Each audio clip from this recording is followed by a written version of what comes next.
Hi guys, welcome back to my channel. My name is Maddie. If you're new here, I hope your day is going well. And today we are going to do my May wrap up. And I'm assuming I'm going to be titling this like Disappointing May or like something along those lines because I did not have a very good reading month in May. I actually read like 3 really anticipated reads this year and like hated them. But also, I just didn't have a good reading month in the first place. A lot of books that I picked up I just couldn't get through and I kind of put them down. And I did read a total of 13 books, but 8 of those were graphic novels. The graphic novels I read this month were fantastic. I don't think I didn't like any of them, but the actual novels I did read really disappointed me, so let's go ahead and jump right in. I read 8 graphic novels, 4 teen novels, and 1 adult fantasy. Is that right? So let's go ahead and dive into the graphic novels. The first graphic novel that I read in the month of May was called Joyride, and it is volume 2 of a sci-fi series. It was really interesting. It's very pretty. It went in directions that I wasn't expecting. If you like sci-fi series like Saga, I think you'll like Joyride. I gave Joyride 4 stars. Following that, I read Moonstruck. This is an adorable graphic novel. I did end up giving 5 stars. I probably would say it's more like 4.5. It is about a girl who lives in a world where every supernatural creature kind of exists just cohesively, and she is a werewolf barista. She doesn't really feel comfortable with her werewolfiness, and she wants to go on a date with this girl, and it's really cute, and there's kind of a mystery aspect to it, which I wasn't prepared for. I do think that the mystery aspect of it didn't really translate well. It kind of felt like it was kind of just added in, and I feel like if it was focused on the romance or focused on the mystery, it might have been more enjoyable, but thoroughly enjoyed the art. Such a cute graphic novel, highly recommend. And then I did a crazy graphic novel library haul last week, and I still have the ones that I read. So jumping into the first one, Jonesy. I gave this 5 out of 5 stars. This is about a cranky preteen girl who has the power to make people fall in love with other people or stuff, but everything but her.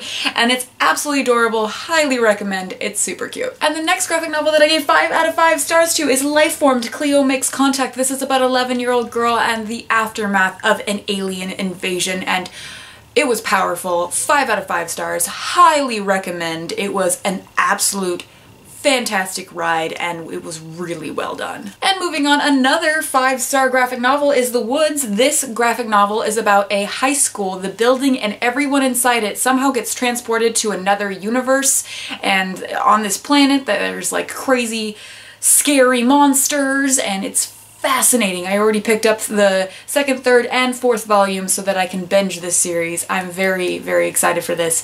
It's very creepy, it's kind of scary, but it's also got like a Breakfast Club vibe because you've got like a whole bunch of different people stuck on a different planet and they have to survive and they have to depend on each other. Fabulous. Moving on, Moonhead and the Music Machine. This is about a boy who's normal in every single way except that he's got a moon for a head. And it's really interesting. I did love some of it. I did end up giving 4 out of 5 stars because there were some parts where I was like, where are we going with that? But I thoroughly enjoyed the artwork, and I really think that this is a more interesting graphic novel if you're into that.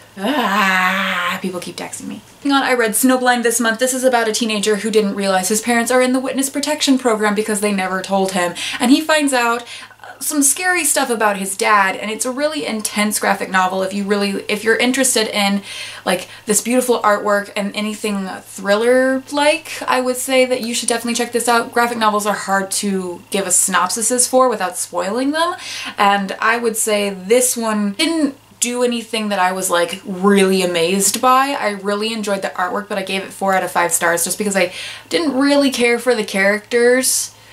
But it was really intense, so I did enjoy it. And the last graphic novel that I read in May was Goldie Vance Volume 1. This is an adorable graphic novel series that I can't wait to binge as well. This is about Goldie. She is a valet working for this hotel, but she is also the hotel detective, and a necklace goes missing. So she and the gang have to go find the necklace, and there is LGBTQ rep, and it was just so cute. Really adorable. If you like Nancy Drew and if you want something like kind of like that, but like better, check this out. And now I'm going to go ahead and move on to this single adult fantasy novel that I read this month, and that was Queens of Innis Lear by Tessa Gratton. This was one of my most anticipated reads of the year. This is basically a retelling of King Lear by Shakespeare in kind of a Game of Thrones setting, and it definitely has eerie similarities to the play, and there are definitely really high fantasy aspects to the world that you're in.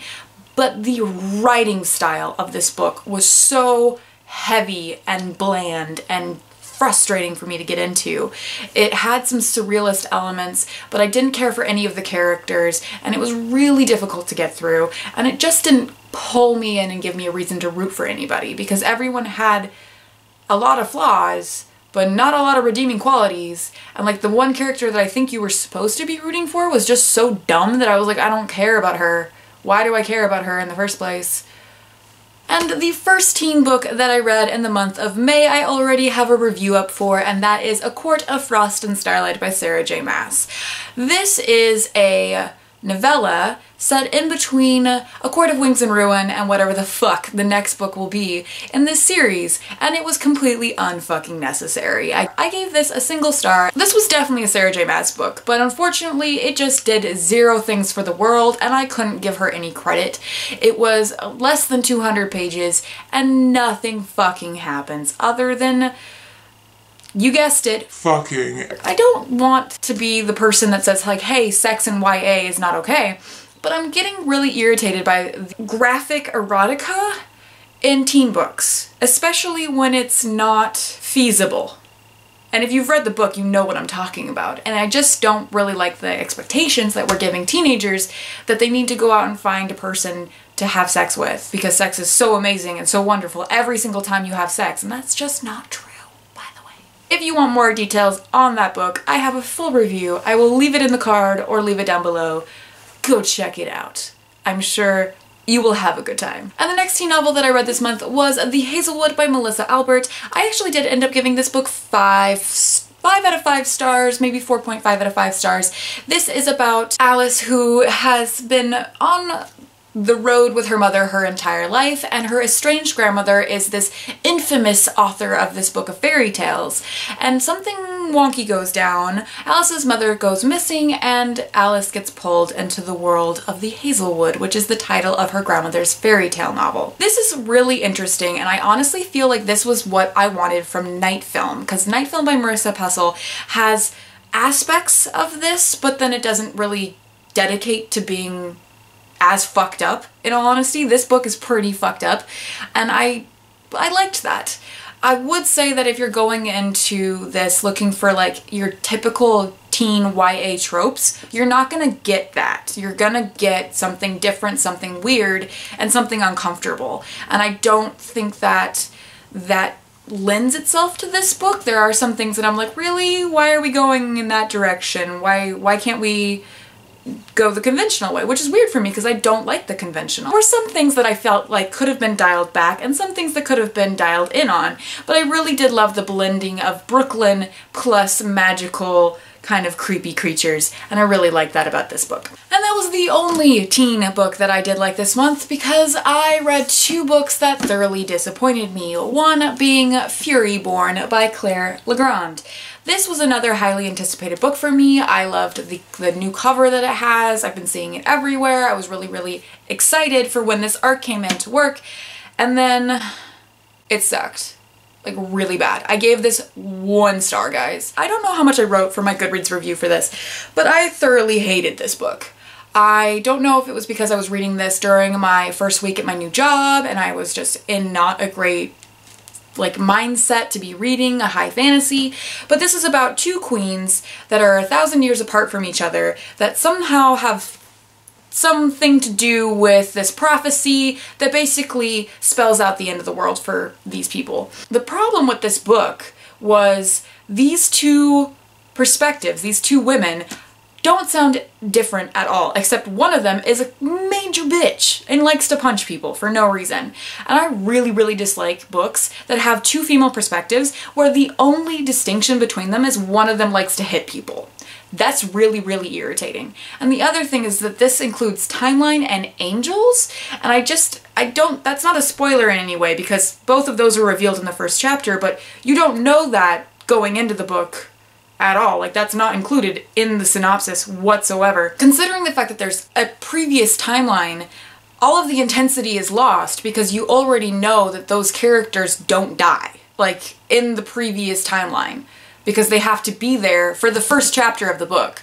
So for me, a lot of this was like, oh, I know you guys are gonna survive because the fucking plot makes it so. Like, the first chapter makes it so. And for me, that just means that I'm not interested in anything that's happening in the storyline at all. And the other really aggravating part of this book was there were very graphic sex scenes, once again. And they weren't written well. Like, for me, I don't mind a sex scene in a teen book that is done well and respectfully. This, like, it was like these two people were like, all of a sudden, I need to have sex with you, and then it was graphically included in the book. Obviously, there's reasons for them to have sex in the book that is also detailed in the first chapter. But I just don't understand why we are putting really graphic sex scenes in teen books and not writing them well when teens are impressionable. And no, I don't want it to be a fade to black situation, but I also don't want to be reading smut that belongs in an adult, like, romance novel. I know this is kind of nitpicky, but it was another reason why I was like, I can't with this book.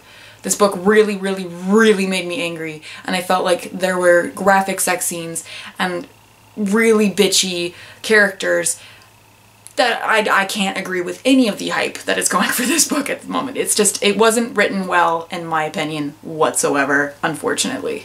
And it made me extremely angry, as you can tell. And the last teen book and the last book that I read in the month of May was The Heart Forger by Ren Chupeco.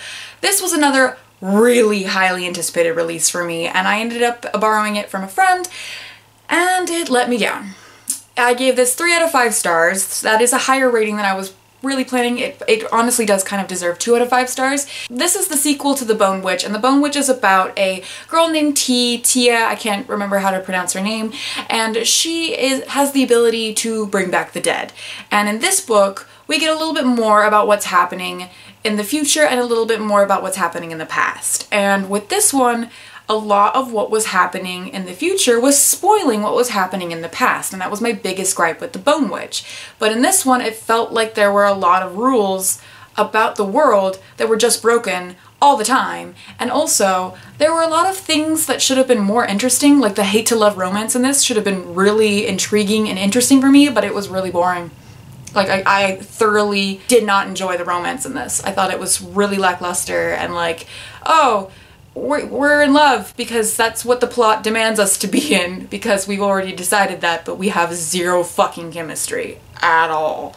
And there was also a bajillion characters that I was like, I don't know who you are, I don't care who you are. Let's get back to the plotline. 2 out of 5 stars, pretty much, unfortunately. So yeah, that was my month of May.